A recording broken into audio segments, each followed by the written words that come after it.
For those of you that just joined, we're talking about American versus British humor today.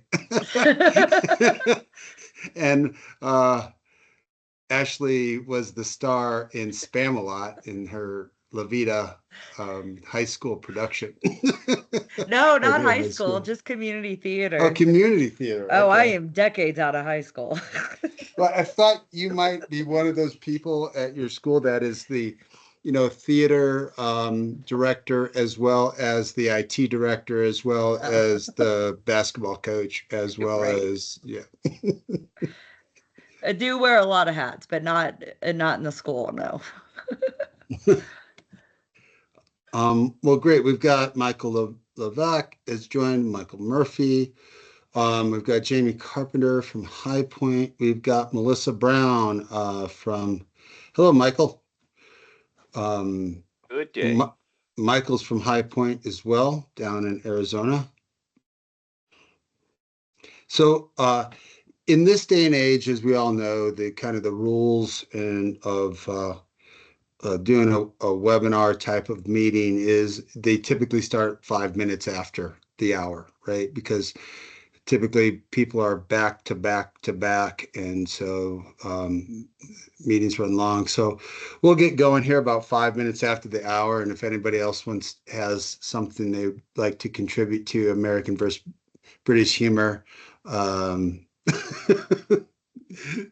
please feel free. I will say, Tom, someone made a point, and it's a theory that makes this particular character seem pretty on point. And the character, speaking of British humor, Mr. Bean. Yeah. And if you rewatch the Mr. Bean movies in the context that Mr. Bean is actually an alien who's coming to live on Earth to kind of figure out humanity, then it makes a lot of sense. I've That heard character. that before, I believe, and yeah. But I love British humor. Probably because I was not allowed to watch Benny Hill growing up because I was For grew up obvious in, reasons. Yeah. yeah, for obvious reasons. It was considered racy for my growing up, so Yeah. I was always wanted to fulfill that you know need that was denied me as a youth, Dan. So, Mr. Bean, Benny Hill, Faulty Towers, of course, Monty Python, all that stuff. Well, Yeah. there's a We've done reason. a lot of faulty towers here Oh, have too. you really? Yeah. Mm-hmm. Yeah. I'm sure the play that goes wrong. Got to see that overseas too. Phenomenal. Yeah. We That's what saw, I'm trying to convince them to do next year. uh, do the murder mystery one. The Peter Pan is funny, but it's a little, yeah. Set design too is pretty expensive. But one other one, if you haven't seen it, very related to what we're doing here, the IT Crowd. And it's 3 seasons. It's all about an IT department, British humor, absolutely hilarious. So uh, I'd highly recommend. I think it's on Netflix. So What yeah, was it called again? the IT Crowd. I haven't heard of it. Okay. It is. So I'll tell you the running gag of it is it's takes place in an IT center in the basement of a large global conglomerate company that they never tell you what they actually do. But so the IT director, phone's ringing. First line, I think he picks it up. Hello, IT. Have you tried turning it off and on again? Great. Bye. So it's a running gag through the whole show. So, but it is definitely I highly recommend. Uh, all right. So, Hey everyone, just so you know, I'm going to record this session in case anybody misses it and wants to hear it. So just letting everybody know. We could thanks, probably cut Jamie. out this Yeah. riffing then. Well, I feel like Edit this that is out. some education there as well. So you never know. Oh boy. And we'll get started now, but I'm curious, Michael, or that's Mitchell Murphy. Where are you from, Mitchell? If you could come off mute, if I put you on the spotlight. or don't? Mitchell's from Dickinson, North Dakota. Yeah, I saw that in the chat. Sure where. Fantastic. So I'll function as the facilitator, and real quick, I want to just I'll do introductions and then turn it over to Dan. But Jamie or Michael, from the High Point side, did you want to give a quick who High Point is, and then we'll get started. I'll introduce Dan and we can get started. Or Yep. I can tell them who High Point is, but sounds like Michael, you were going to jump in. I was going to let Jamie take a swipe at that because she's awesome at telling our story. So help us out. I love the story and I could talk forever, but I don't want to take up all this time. So High Point Networks has been around for 20 years, and I think we're in about 12 office locations now, about 210 employees. And of those 210 employees, I would say about 130 are experts in our field. So Aruba, HPE, we got some Juniper as well, extreme network security, physical networking, you name it, we cover it all for you. And we like to partner, and we don't want to be the pushy sales guys. So our goal is like to partner and help you out. We offer these free webinars monthly, quarterly, for you to just kind of learn and see and kind of go from there. And like Michael said, he's in Arizona. I'm in West Fargo, North Dakota. And we're just glad that you guys are joining. And I am excited to learn some more stuff about ERATE as well. Every year there's something new, and this is the Super Bowl of ERATE. So I want to hear more about that if you want to throw that in, Dan. So thanks for joining, everybody. And I'll go ahead and pass it back to the experts. Yeah, so well said. And I will add, Jamie, that with Aruba Networks, High Point is a medallion and a platinum medallion status, which is our highest level of partner, which means that they have the technical certifications to deliver our technology to you. So they invest a lot of money and time in getting those high level certifications that include expert level certifications. So great partner of ours. And then from the Aruba side, we also have Melissa Brown on, who is a K through 12 Aruba education channel manager, actually, that is recently back from maternity leave. So Melissa, nice to reconnect with you. Thanks for joining, and hopefully everything's going well. And we're fortunate to have Dan Rivera, who heads up our whole initiative with in K through 12 and E-rate. He owns this segment of the business for Aruba, and consequently, Aruba, I don't want to say we own E-rate, but we do a really, really exceptional job. We punch above our weight class in E-rate when you look at different market segments and how much market share we have in that. And in E-rate, we get more than our fair share. And it's because we have a lot of dedicated resources in that area, and we develop our solutions based on how they a lot of times address needs in K through 12. So Dan has been with us, I think, since Aruba's inception, since we started, basically, and is an expert in this field. And he'll be walking us through some E-rate programs and how Aruba fits into that. So Dan, it's all yours. Thank you, Tom, and thank you for that. Thank you also for everyone joining here. A little bit more context. I have been very fortunate to be part officially of Aruba since about 2014. I was consulting to Aruba on engaging in K-12 and specifically E-rate from about 2013 to 2014. after a couple of years, they hired me full time. However, I have been a part of the Aruba story really since about 2003, 2004, when I was, there's a Aruba SE, a sales engineer who I had worked with in a previous role, who called me and said, I'm at this new company. They got this great new product. It ships. And it's not a fat AP, or what we used to call a fat AP. They make these radios that attach to a controller, and you just configure it, the controller, and plug in the AP, and everything works great. So from there, we fell in love with that product as a partner, installing the product. Our customers loved it. And what's funny, little side note history, we would often pair up the AP wireless with the HP ProCurve switching. So when HP bought Aruba back in 2015, I thought this is definitely a match that's already been made at the partner level, at the customer level. Just makes sense for the two companies to come together. But as Tom said, I have been, I will tell you a little bit about me. I've been in the industry since 1989. Sold my first switch to a school district. It was I say switch, it was a hub. It was an Asante 10 base D hub to a school. And I thought, wow, this is really easy, because we used to do cabling at this company. And I thought, oh, this is a lot easier than climbing up in the ceiling, or, hitting out T-bar ceilings and throwing cable. So let's do that.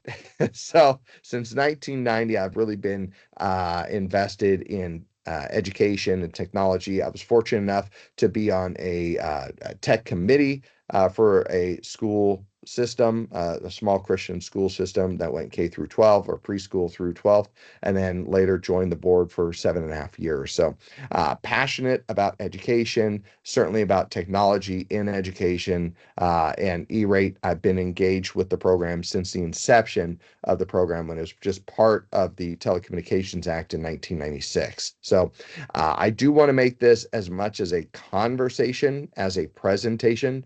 So please do, feel free to come off mute, or type in through the chat any questions that you have. Melissa, if you can keep an eye on that. But and let me know if there's something that comes up, because I'm going to be in full screen, so I won't be able to see any of the chat. But as we go through this absolute list, make this a conversation instead of a presentation.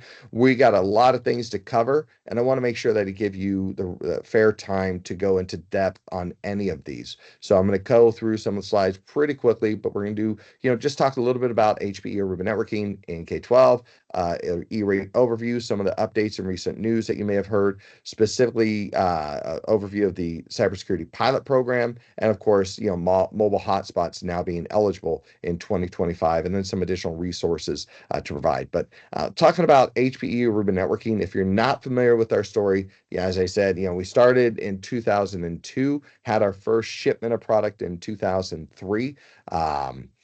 That's when I became aware of Aruba, and that was really just as wireless, right? We acquired some companies. We provided incredible installation, configuration, ease of use, specifically around K-12 environments, because oftentimes it is really an enterprise-sized type of organization, but for some reason, people don't look at it that way. Aruba always has. As we grew out through the years, through whether it's in-house innovation or acquisition, we brought in, policy-based controls through a NAC acquisition. We brought in Meridian for location-based services. Like I said, in 2015, HP and Aruba came together. And then through there, we added security, we added UXI, or user experience insights. We added Edge Connect, and very recently Access for SSE. And there's a company that's not yet on the slide. It's a pending acquisition. I'm sure you've heard about it, but next year the slide will definitely include that as well. But the reason why I want to frame this first is say we're not a new company. We've been in education, we've been in business for over 20 years. So everything that we've done has been purpose built. We wanted to have best in class, best in breed, as I might say, but best in class for each specific product that we produce. And our largest segment within the United States from a verticalized standpoint is education, and K-12 education represents a significant majority of that total business. So what I've been able to do since I've been in this position is working with our product management team in designing new products, creating certain bundles and aggressive promotions, pricings, and things like that geared specifically to K-12. And as Tom said, it has resulted, in great success. In E-Rate, I'll tell you, we are a number 2 brand. We're not the biggest brand. There is one that I'm sure you would all know, but we are a close number 2. And number 3 is a pretty distant from where we're at. I believe there's over 7,500 customers nationwide in K-12, with just most recently in 24, about 1,800 doing full refreshes. So we're not new to the game, and we're certainly not small. And one thing that I will say at the start off, the solutions that we have purpose built, it scales from enterprise, like global companies, all the way to local school districts and even charter schools and small libraries. So, and best yet, it's the same product. We have it priced very aggressively for our K-12 education organizations. So you're not paying that enterprise premium, but you are having that ability to scale. So some of our customer base includes the top 5 school districts in the nation have some Aruba product, whether it's Airwave for their network management, ClearPass for their NAC, or a full wired or wireless solution, or a component of wired and wireless solution. So getting back to some of this, I'll just say it this way. I'm not going to read through all the slides and give you the marketing stuff, but I will just say that we are focused on driving outcomes rather than just selling a product. And the result of driving these outcomes is enabling certain use cases, right? Whether it's federal regulation, state regulation, digital collaboration with 21st century learning, or providing a safe and secure access, safe and secure campus, as well as digital equity. We do focus on those network enabled users, and we want to help you provide their a solution for their priorities. So from a student standpoint, I want to be able to learn anywhere, whether I'm in the classroom, on a school bus, at home, in a park. I want that access anytime, anywhere, and be able to learn. I want to feel safe in my environment, and I want to achieve my academic goals. From a faculty standpoint, your teachers and faculties, they want to engage with those students, whether they're in the classroom or remote. They want to be able to access all of that student data, do assessments, whether the teacher is at home or in the classroom, and they want to be able to utilize those new education apps as well as new educational devices that do require a lot of bandwidth. If you're talking about being in a computer lab or science lab, being able to use all of those without the frustration of having to turn to a local IT person figuring out why the headset's not connecting to the Wi-Fi. So we want to make sure that we're addressing their priorities as well. And of course, from a facility standpoint, we're talking with maintenance and operations or facilities, providing those a network that'll allow them to achieve some of those cost savings, efficient operations, and of course, providing a physically safe campus. For back of house and IT, we have created through CX and Central. CX is our operating system for switching. Central is our overall cloud-based management.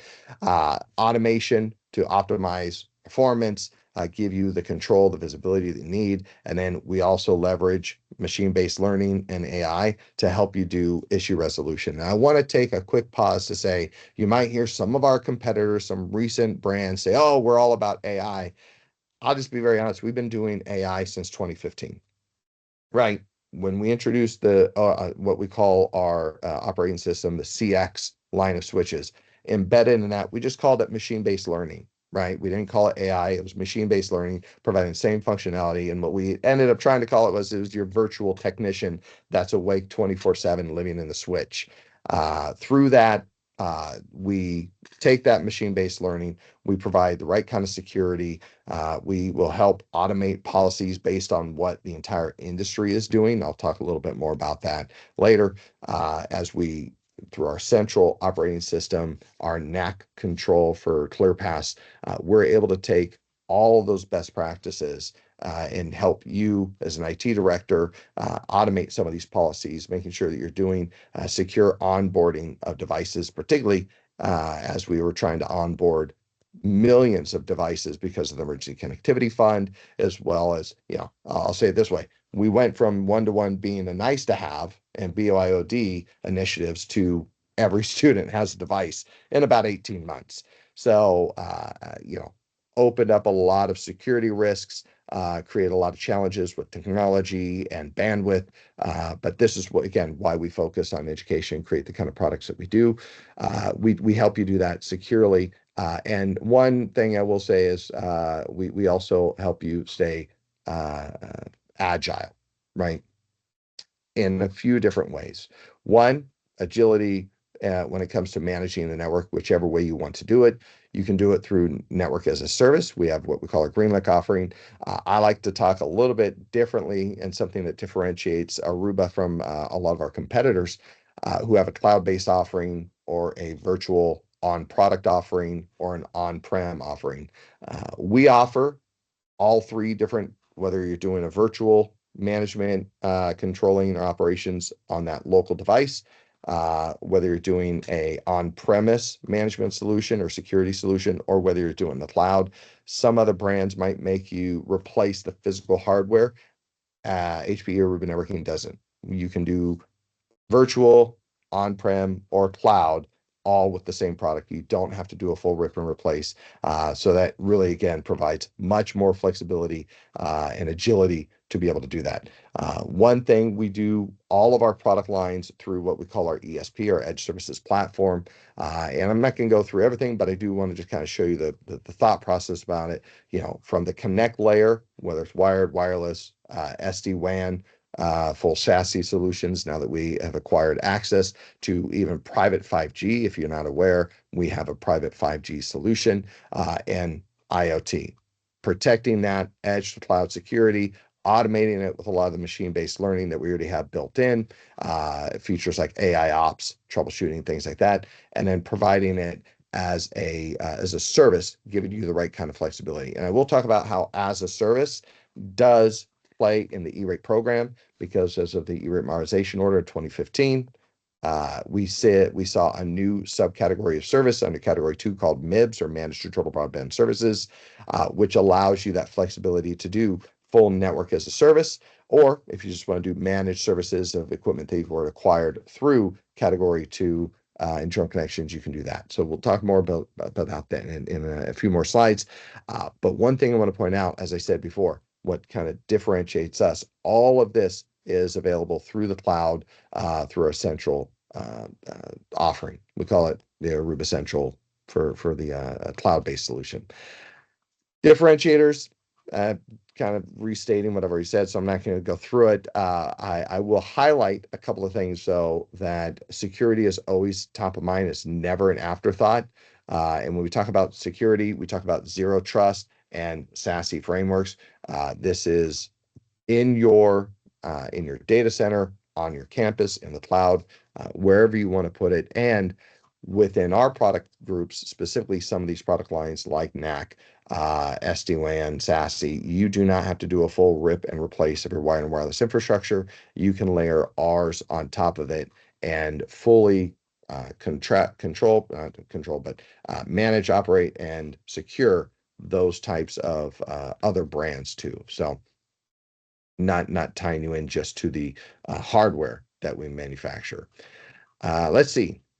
One other thing I could tell you, I could tell you all the great things about Aruba or HPE, but if you look at some of the industry analysts, Gartner creates their Magic Quadrant, and since they created this Magic Quadrant 18 years ago, HPE Aruba has been a market leader in that upper right quadrant, not just for wired and wireless, but also for SD-WAN.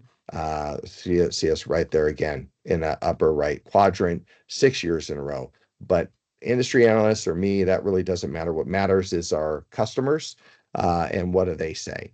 So as I mentioned before, right, it's not just organizations like Expedia or Disney or Home Depot and others that you may see. It really is about those K-12 institutions. This is just a few different K-12 organizations. Like I said, we have over 7,500 organizations that we've done business with just in the US for K-12. So a lot of customers, and we do maintain our customer base, which is a fantastic thing. We don't see a wide swaths of turnover every 5 years. So we have customers who stick with us. We have partners like High Point who stick with us, and we appreciate that. So let's talk about E-rate. Specifically, if you're not too familiar with the E-rate program, I'm going to give you a general overview. If you need more information, we can go through and kind of do more of a deep dive. But I will just say E-rate's the largest single source of funding for K-12 schools for network infrastructure. The funding years run from July 1 through June 30. So as we talk about funding year 2025, that actually runs from July 1 of 25 through June 30 of 26 for what they call recurring services. Things like your ISP and WAN services, as well as any maintenance or managed services, right? Recurring services within that specific funding window. Non-recurring services, they actually expanded an installation window. So you can start a little bit early, April 1, 2025 through September 30, 2026. What's a non-recurring service? Anything that you would buy one time. Cabling, racks, cabinets, UPSs, switches, access points, etc. The program rules are set by the FCC, but the program is administered by USAC, specifically the Schools and Libraries Division of USAC. And if you're not familiar with all the terms, I will tell you this, they certainly love their acronyms. So that being said, we have two categories of service within E-rate program. Category 1 is really considered kind of external connections. Things are external to the campus, ISP and WAN services, and now school bus Wi-Fi and mobile hotspots. And then category 2, really kind of those internal connections, like on the campus, things like cabling, racks, cabinets, UPSs, etc. The program for 2024 had a funding cap of $4.94 billion. It is adjusted to inflation. So we don't know what the 2025 funding cap will be, but likely it'll be over $5 billion. That's usually announced in February or March of 25 for 25. The funding is dispersed in the form of discounts on purchases. They'll call it a discount. I call it a subsidy, right? Because they'll cover up to 20, from 20 to 90%, and that's all dependent on your participation. Your qualification, not necessarily participation in the National School Lunch Program. So free and reduced lunches. There's a little matrix. The more students that qualify to participate in the free and reduced lunch program, the higher the E-rate discount is. Now, the 20 to 90% for category 1. For category 2 services, they actually have a top tier discount of 85%. So it's still 20%, but it tops out at 85% instead of going to a full 90. The category 2 has a maximum budget of a fixed 5-year cycle. Those cycles for this one runs from 2021 through 2025, thereby creating 2025 a use it or lose it year. A little bit more of expansion on the category 1 connectivity, not just ISP services, WAN links, but also the network hardware to make the wide area network function. So things like routers, even if you have a switched network, you can have that head-end switch, as well as any other gateways that's connecting the WAN. School bus Wi-Fi and now mobile hotspots also eligible under category 1. For category 2, as a category, they have 3 subcategories: internal connections, the basic maintenance of those internal connections, so basically your support, and then managed internal broadband services, which is that managed service. So some recent news that has happened: Wi-Fi in school buses was approved. Mobile hotspots were approved. Last week, the funding year, the Form 470 for funding year 2025 became available. So you can now go through the EPIC portal, the E-rate Productivity Center portal on the USAC website and start your Form 470 for 2025, which includes the drop downs, not only for category 1, category 2, but the new drop downs for mobile hotspot or school bus Wi-Fi. Another thing we'll talk about in a little bit more depth in just a few minutes is the new cybersecurity pilot program that was approved a couple of months ago, but it was just announced. The Form 484 application window is now open. It's open through November 1st, and I'll talk a little bit more about what that is. But if you're interested in the cybersecurity pilot program, you now have the ability to apply to become a participant, not to apply for funds. You have to apply to become a participant in the pilot. And if you are selected at that point, you can go through the 470 and 471 process. From an overall timeline for funding year 2025, we did see Form 470s start to be posted as early as July 18th. However, it was on a 2024 Form 470. They didn't release that 2025 Form 470 until last week. But that being said, we saw a draft eligible services list released. We are waiting for public comment, which just closed. We're waiting for the FCC to announce the final eligible services list, and we expect that to be released probably early November. If anything history shows, expect that to be released early November. My hope is that it'd be released sometime next month, but if we're betting man, I'd say early November would be the release. The application window for the Form 471s will open up early January of next year, and they will close in late March. And then, as I already said, non-recurring services can begin in April. Recurring services can begin in July. Last date to deliver those recurring services, June 30th, 26. Last date to deliver those non-recurring services is September 30, 2026. Overall, it's a 6-step program, 18 to 24 months from the time you start your competitive bidding to the time that the project is done and invoiced and you're paid as you've either received the discounts up front. Whoops, excuse me, don't know why that advanced. You've either received the discounts up front through the SPY process, or you have filed a BEAR application to receive them as reimbursement. So we can help you kind of discuss what those steps are, but we can do that more in depth at another time. You can reach out to us and we'll take you through that. As I said, 2025 is a use it or lose it year because they created these 5-year funding blocks or funding cycles as part of the E-rate modernization order. So cycle 1 was at 2021 through 2025. We're ending that.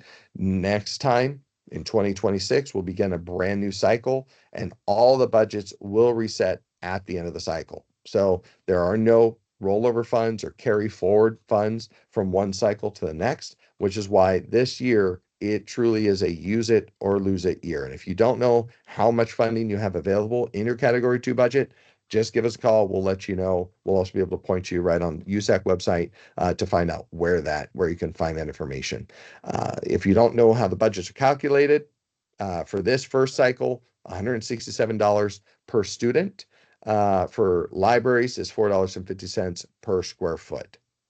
There are some minimums or floors on that. So if you have less than 110 students or a school system that's smaller, you do have a base funding of a base floor of funding.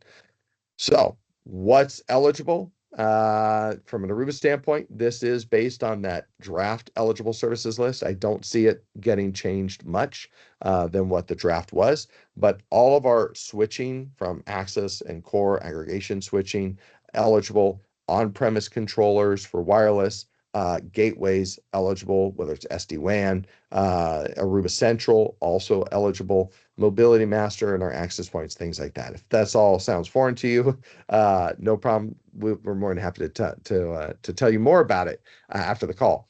That is eligible under what's called internal connections. And I'm going to go straight down the basic maintenance of those internal connections. What we call our foundation care is also eligible for those products. There are products under category 2 called MIBs, that Managed Internal Broadband Service. These are those recurring services. So everything we talk about is delivered as a service, or we're just managing as a service of the product that you've already bought. But eligibility from there does expand a little bit. And what I'll point out by saying that is if we look to the bottom right, you'll see eligible under MIBs, not eligible under internal connections. So things like network management, so our Airwave, our user experience insight sensors, net insights. Those are eligible when delivered as a service by Highpoint, but they're not eligible for you as the applicant to buy and own and operate yourself. Why? The FCC decided that any kind of management or operation needs to be done third party. I don't know why, that you're not allowed to self-provision your own network management or operation. But they did make it eligible for you to buy third-party services to do that. So understand that's where it falls within MIBS. Now, Aruba or HPE Aruba Networking offers what we call our Green Lake for networking. So HPE Green Lake for networking is our full network as a service type solution, qualifies under those managed internal broadband services. Things that are not eligible under internal connections, things like ClearPass, our location-based services like beacons and the Meridian system. So one thing that we do offer is a SKU lookup tool. So on the bottom right, you'll see a link to the ERATE tools, what we call it. You can look up the eligibility by SKU, and no registration, no access required other than just coming to the website and typing it in. So let's talk about, well, before I go there, any questions on ERATE so far? Great. Nope. Yeah, sorry, go ahead, Melissa. I was just going to say we're good to go in the chat. Awesome. Thank you so much, Melissa. Let's talk a little bit about the cybersecurity pilot program because hot topic. The program is a 3-year program with a total $200 million budget. It is separate from ERATE, but it is administered by USAC using all those same funds.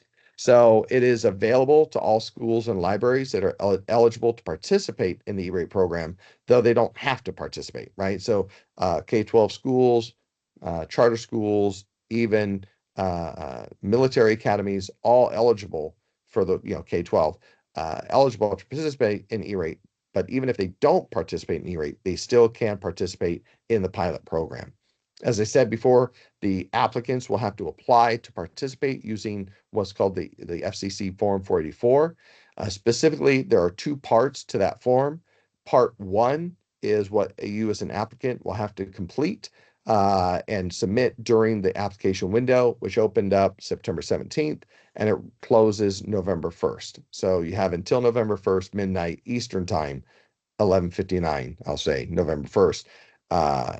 Pacific, or Eastern time to submit those. And from there, USAC will select who the applicants are. They'll post it through a public notice. And then those applicants who have been selected to participate can then start with the Pilot 470, Pilot 471, and then have to complete the Part 2 of their Form 484. So the funding that's available for schools and school districts, the annual funding is $13.60 per student, but it is a 3-year program. So very similar to the Category 2 5-year budget. This is a cybersecurity 3-year budget. So it's $13.60 per student, but that's each year. So you actually take that and multiply that by 3, giving you up just over $40 per student that can be spent at any time during that 3-year program. So you can spend it all in year 1, all in year 3, equally divide it, spend some of it in each year, however you want. They give you that flexibility. There is a minimum floor, $15,000 per school, $1.5 million per school district. For libraries, library systems, again, the annual funding is $15,000 per library over that 3-year period. So it'd actually be $45,000 for that entire 3-year period, up to 11 sites, and that's per site for 11 sites. If it's a library system with more than 11 sites, their cap or their maximum is $175,000. Same thing with consortia. Consortiums are eligible to participate, but they're subject to that maximum of $1.5 million for schools, and then subject to $175,000 for libraries. As I said before, the applicants can use your total 3-year budget in any single funding year, and your discount rate will be your normal Category 1 discount rate. So if you as an applicant have a discount rate of 70% in E-rate, then your discount for cybersecurity program will be the same 70%.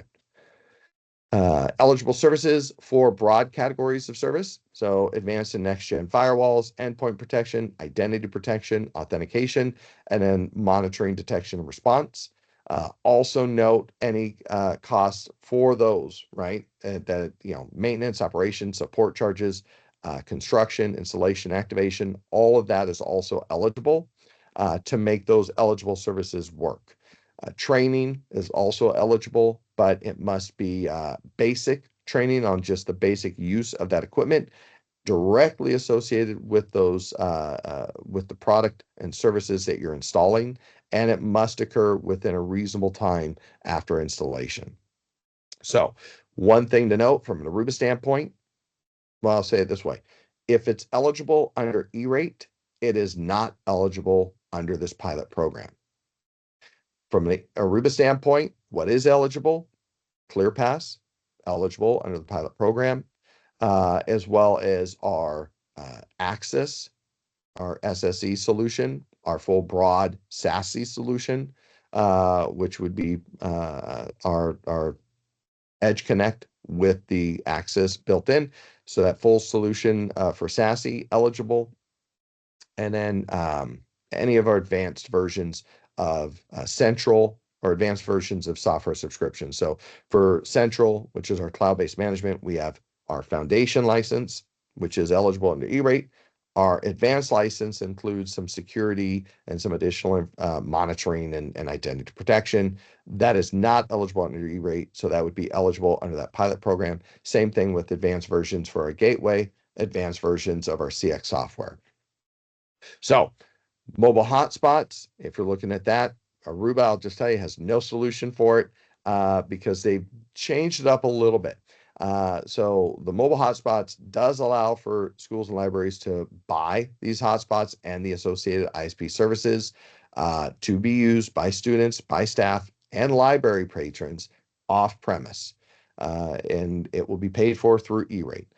The one thing to note is that it has a very clear definition of what a Wi-Fi hotspot is, and that is a basic consumer grade hotspot. So it can't have Ethernet ports, for example. There's limitations on the cost, $90 per hotspot, $15 a month for that wireless ISP services. So, you wouldn't be able to take, for example, an Aruba remote access point, put it at a student or a staff home and have that be eligible. This is just a basic, you go down to your electronic goods store and ask them for a typical Wi-Fi hotspot. That's what is eligible. So there is a 3-year budget mechanism for these hotspots. And so think of it like almost like the category 2 maximum budget. There's a 3-year budget for this. It's based on a calculation of 20 hotspots per 100 students. There's a max a school system can apply for, or 5.5 hotspots per 1,000 square feet of a library or library system. And then there's a total maximum budget of $630 over that 3 years. That includes the device plus 3 years of ISP services, and different from either the cybersecurity pilot program or E-rate overall. Applicants can only use up to 45% of their budget in any single funding year. So with the other programs, you can use 100% of it in your first, second, third, fourth, fifth year. But within this program, you can only use up to 45% of your total budget in any single funding year. Last, even though it is a category 1 service, it will be a third priority of funding. So if you've been around E-rate for any length of time, I'll say that in the beginning, you had priority 1 and priority 2, but they changed that in the E-rate modernization order back in 2015 to category 1 and category 2, even though they still kept the same priority of funding. What that means is if we had that $5 billion budget total, what that funding cap is, and you get $6 billion in demand, well, they'll fund all of the category 1 services first. And if there's money left over, they'll fund all the category 2 service requests. And if there's money left over, they'll fund this mobile hotspot request as a third priority of funding. So just know that even though it's category 1 service, it actually does get funded as a third priority. A lot of this is a lot of information to take in, and I don't mean to be a fire hose just shouting information at you. So we have a great support team that is available to help you. This is by what we call our operations. We have 8 operations across the U.S. So we have 8 sales, K-12 sales specialists. Each one of these folks here are experts in K-12, experts on E-rate, and can help provide you some great assistance here. So find your state, find your K-12 sales specialist, and feel free to engage. We do have some resources that you can download without any login or anything. So infographics, overviews, and as well as the E-rate eligible services list and the cybersecurity pilot eligible services list. So with that, I'd love to take a pause and address any questions or have any open conversation. So I'm going to go back this way and take a look, and I'll just do a quick pause. Tom, Melissa, or anyone else on the call, any questions? We're good to go in the chat. All right. Hey, yeah, I'll toss one out. Oh, thanks, Mike. Yeah, no worries. This cybersecurity pilot program, when was this announced? So the cybersecurity pilot program was actually announced last year that they wanted to take a look at it. Chairwoman Rosenworcel, chairwoman of the FCC, she had coined the term the digital divide or the homework gap many years ago. And so as a commissioner, she had always been lobbying to try and get funding for off-premise connectivity for schools or for students to be able to connect at home.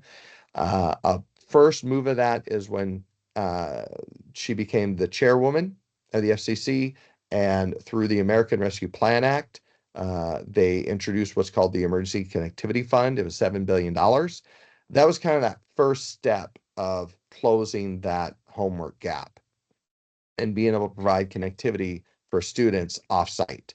When that money ran out and it was not reappropriated in any of the new bills, she decided to put it up to say, what if we use some of this E-rate funding, because every year there's funding that's left over, and use that as a I'm sorry, that was for the hotspots. You talked about the pilot program. Yeah. Cybersecurity no worries. pilot program. Sorry about that. Get some The more coffee. cybersecurity We're good. program. Yeah, last year she had said, look, cybersecurity is a big issue. What really happened is LA Unified School District had a huge security breach. LA Unified is the #2 E-rate applicant, and they wrote to the FCC. We have been lobbying to the FCC for 10 years. A lot of other industry groups have been lobbying to the FCC, COSIN, right? Shelby, all these other organizations saying we need cybersecurity and E-rate. They've always said, well, maybe next year, maybe next year. LA Unified School District had a major breach, and then they said, oh, we'll do something. So they introduced the concept of the cybersecurity pilot program last year. They took a vote on that this year, and in July it passed.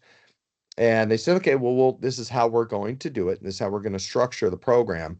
But that was adopted in July, and the whole rules of the program was released later that month. And that's why we're now seeing this application window open up last week and stay open through November 1st. Realistically, as I understand it, I've been told by people who used to work at, okay, I'll get really technical. Sorry. USAC actually subcontracts another organization to help with all the processing of the 471s, 470, the 470s, 471s.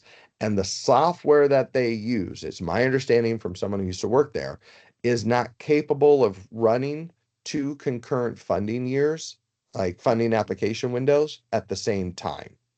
So the thought is, even though the Form 484 for the pilot program that window has been announced to apply to become a participant, that window will close November 1st. The E-rate funding year 2025 471 window will open January, and it'll close in April. And the assumption is they will not open the pilot 471 window until the E-rate 471 window closes. So we'll see the 484 window close in November. We'll probably take a couple of months for USAC to select those applicants and then notify them. Maybe sometime in December, January, they'll notify the applicants, hey, you've been selected to participate. And then they'll announce that the pilot 471 application window to open up after March, sometime April of next year. That'll take them a couple of months to close that window. So they'll probably open it in April, close it in June, and then start a funding for that sometime a few months later. So I say all of that to say, if you want to participate in the cybersecurity pilot program as an applicant, you have time. The first thing you need to do, though, is apply to participate, fill out the Form 484, Part 1 only, and get that submitted. Then focus on your E-rate. So just put that aside, focus on E-rate, get all of that completed. Then you'll be notified you've been eligible. You're now eligible to participate in the pilot program. Then you can go along that journey. But realistically, you're not going to see any of that funding for the cybersecurity pilot program until next year. I would say mid to late next year. Okay. Yeah, I've Long way noticed around. Yeah. penetration testing was in there, which could be crucial to figure out where your holes are, right? To make good decisions Yeah. about what we're doing moving forward. So yeah, great stuff. I appreciate that. I have some people that I believe would be very interested in that. Excellent. And I do think we're going to see a huge demand from it. $200 million, while that in my bank account would be phenomenal. In terms of E-rate nationwide, it's a drop in the bucket, right? So when we think about E-rate every year for 3 years, there's almost $15 billion available.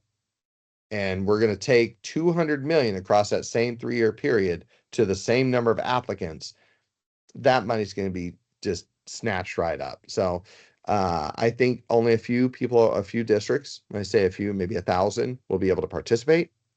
And I think that money's going to get sucked up in year one. And we're going to see another push to try and make it just another option available within E-rate. Personally, this is me. This is not the opinion of HPE Aruba Networking or any of our affiliates or our operators.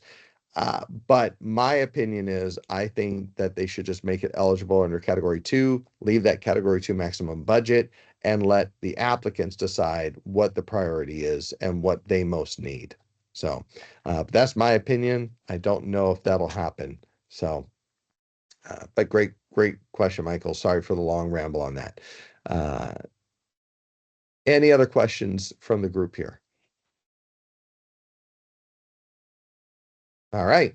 I either did an incredible job explaining it or an incredible job of confusing everyone beyond help. So hopefully it's the first and not the latter. So, yeah, I guess it's a follow-up, Dan. Yes. And I'm going to direct this to the High Point team. If anybody on this call has questions regarding the content, how would they reach out to the folks at High Point? Jamie, if you want to take that, it'd be great. Sure. What I can do is I can send a recap email out to everybody that joined the call, and then you'll have my information and you can reply to that. And yeah, if we have any further questions, if you want to see any demos, if you have any questions about how much money you have remaining, we can go through all that with you as well. So I'll go ahead and send an email out to you guys, or else you do have my email address from the emails I sent you yesterday. So either you contact me or I can contact you. Good stuff.